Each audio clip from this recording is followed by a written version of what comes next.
Oke, selamat datang. Kali ini kita akan bahas sesuatu yang cukup liar. Ada sebuah teori yang unik dan sangat spekulatif, datang dari analisis sejarah prediktif, yang mencoba menjelaskan perang di Ukraina dari sudut pandang yang sama sekali berbeda. Dan teori ini mengajukan satu pertanyaan yang benar-benar provokatif. Gimana kalau semua yang kita saksikan sekarang ini sebetulnya adalah bagian dari sebuah rencana super rahasia yang udah dirancang puluhan tahun lalu? Yuk, kita bedah bareng-barang. Oke, jadi begini. Menurut sumber analisis ini, kalau kita coba pakai kacamata teori permainan, kebijakan-kebijakan yang diambil Amerika Serikat soal Ukraina itu kelihatannya aneh banget.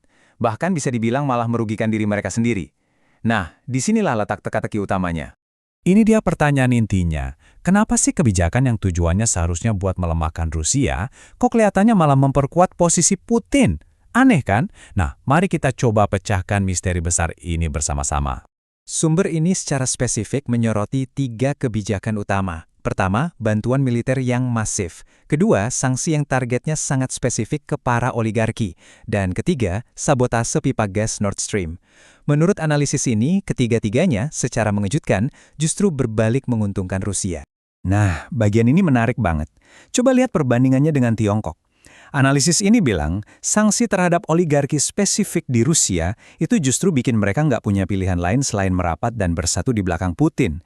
Tapi lihat Tiongkok, perang dagang yang sasarannya lebih umum ke ekonomi, malah menciptakan perpecahan internal yang melawan Xi Jinping. Jadi kelihatan banget polanya kan, pendekatannya beda, hasilnya pun benar-benar bertolak belakang. Nah, semua kebijakan yang membingungkan tadi akhirnya memunculkan 3 pertanyaan besar. Dan menurut analisis ini, pertanyaan-pertanyaan ini susah banget dijawab kalau kita cuma melihat fakta-fakta yang ada di permukaan. Pertanyaan pertama, dan yang paling jelas, ya ini. Kenapa sebuah negara adidaya kayak Amerika Serikat mau menerapkan strategi yang kelihatannya malah memperkuat musuh utamanya? Ini inti dari semua keanehan ini. Pertanyaan kedua, ini soal Putin sendiri. Gimana ceritanya orang yang tadinya relatif nggak dikenal, tiba-tiba bisa melesat jadi orang paling berkuasa di Rusia?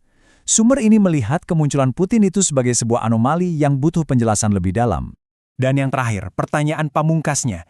Sebenarnya apa sih tujuan akhir dari semua ini? Apa motivasi Putin yang sesungguhnya dibalik invasi ke Ukraina? Apa jangan-jangan ada tujuan yang jauh lebih besar dan tersembunyi yang nggak kita lihat? Nah, disinilah analisis ini mulai menawarkan hipotesisnya yang radikal. Jawabannya, kata mereka, berawal dari 2 petunjuk biografi yang sengaja diungkapkan oleh Putin sendiri di depan publik.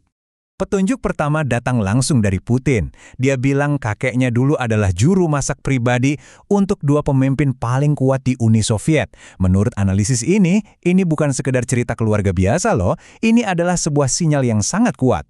Analisis ini menafsirkan petunjuk ini jauh lebih dalam lagi. Jadi, juru masak pribadi Lenin dan Stalin itu bukan sekedar pekerjaan biasa. Ini artinya punya akses langsung ke lingkaran kekuasaan tertinggi dan dipercaya sepenuhnya oleh negara. Kemungkinan besar si kakek adalah pejabat tinggi KGB. Dan yang lebih penting lagi menurut teori ini, dia adalah seorang penganut ortodoks yang taat, yang bahkan melihat Stalin sebagai sosok mesianik. Slide ini nunjukin gimana analisis ini melihat sebuah paralel yang sepertinya sengaja dibuat. Latar belakang Putin, ibunya yang sangat religius, pembaptisannya yang dilakukan diam-diam, seolah-olah sengaja dibuat mirip sama kisah masa muda Stalin. Teori ini menyebutnya sebagai dog whistle, sebuah sinyal rahasia yang cuma bisa ditangkap oleh kelompok-kelompok tertentu di dalam Rusia. Jadi, ini dia inti dari hipotesisnya. Katanya ada sebuah faksi rahasia yang sangat kuat, sebuah perpaduan antara elemen-elemen KGB dan gereja ortodoks yang diam-diam telah membina dan mempersiapkan Putin selama puluhan tahun. Mereka percaya kalau Putin inilah orang yang ditakdirkan untuk menyelesaikan misi suci yang dulu gagal dituntaskan oleh Stalin. Terus, apa sih tujuan akhir dari faksi rahasia ini? Nah, menurut sumber ini, misi mereka itu ada hubungannya dengan sebuah ramalan kuno yang sangat berpengaruh dalam tradisi gereja ortodoks. Inti dari ramalan Roma ketiga ini pada dasarnya adalah keyakinan bahwa setelah Roma dan Konstantinopel jatuh, Moskow adalah benteng terakhir dan pewaris sah dari peradaban Kristen yang sejati. Inilah ideologi yang diduga menjadi motor penggerak dari semua ini. Kalau kita coba urai, sumber ini berargumen kalau ramalan ini kok kedengarannya lebih mirip sebuah rencana geopolitik daripada sebuah nubuat. Langkah-langkahnya sangat jelas, mulai dari memprovokasi perang dengan Turki, mengalahkan mereka dan merebut kembali Konstantinopel, sampai akhirnya menyatukan seluruh dunia ortodoks di bawah kendali Moskow. Jadi, gimana caranya perang Ukraina nyambung ke skenario besar ini? Menurut hipotesis ini, konflik di Ukraina itu sengaja dirancang sebagai pemicu.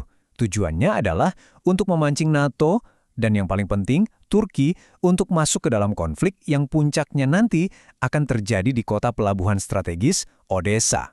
Tentu saja, hipotesis sebagus apapun harus bisa diuji kan? Nah, analisis ini memberikan 3 prediksi spesifik tentang apa yang akan terjadi di masa depan. Kita bisa pakai ini untuk melihat apakah teori ini ada benarnya atau tidak. Oke, ini dia 3 prediksi yang harus kita pantau. Pertama, pertempuran pamungkas perang ini akan terjadi di Odessa dan akan menyeret Turki ke dalam konflik. Kedua, kita akan melihat perpecahan yang sangat besar antara Rusia dan Tiongkok. Dan ketiga, Rusia akan secara aktif membela Iran dari serangan pihak luar.